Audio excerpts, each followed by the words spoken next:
ඇටි කෙහෙල් කාපු උගුඩුවා වගේ. උගුඩු රාළ ඇටි කෙහෙල් වල අගුණ හොඳින් දැන සිටියේය. ඒ තරමට බඩට අසීරු වෙනත් කෑමක් නැති බව මුළු උඩුගු පරපුරම දනී. ඒ නිසා උගුඩු රාළ සිය උගුඩු පැංචාටද ඇටි කෙහෙල් ගැන අනතුරු ඇඟවමින් අවවාද කිරීමට අමතක නොකළේය.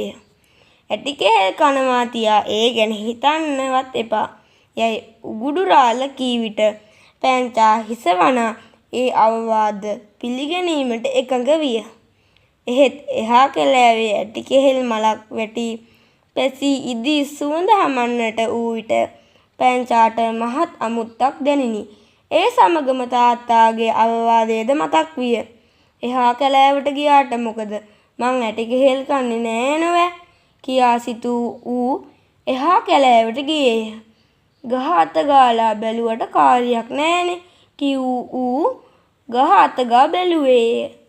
ගහට ටිකක් නැගලා බැලුවට වරදක් වෙන්නෑ යයි තමාටම කියාගත් ඌ ගහට බඩ ගෑවේ. ඇටි කෙහෙල් ටිකක් ඉඹලා බලන්න ඕනේ. කන්නේ නම් නෑ කියා ඌ ඇටි කෙහෙල් වලට නහය තැබුවේය. අපූරු සුවඳ එක ගෙඩියක් අරන් කටේ තියලා රහ විතරක් බලන්න ඕනේ. කන්න නම් හොඳ නෑ කිව් ඌ ගෙඩියක් කටේ තබා බැලිය.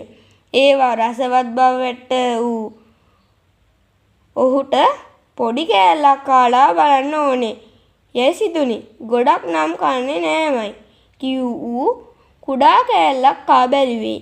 ඒත් ඒවා ඔහු රස බව දැනුණු ඌ ගෙඩියම කා දැම්මේය. දැන් ඉතින් එකක් කාපු එකේ තව දෙක තුනක් කාලාම යන්න ඕනේ කියා සිතූ ඌ කෙමෙන් මුළු ඇටි කෙහෙල් කැනම කා දැම්මේය. මල පහ කරන්නට ගිය උගුඩු පැංචාට ඇතිවුණු සුළුපටු අපහසුවක් නොවේ. අනේ දෙයියනේ තාත්තාගේ අවවාද පිළිපැද්දා නම් කොච්චර හොඳද. අපොයි මං කරගත්තු මෝඩකමක් යැයි කියමින් උඩුගු පැංචා ඉකිබිදිමින් හඬන්නට වූවේය.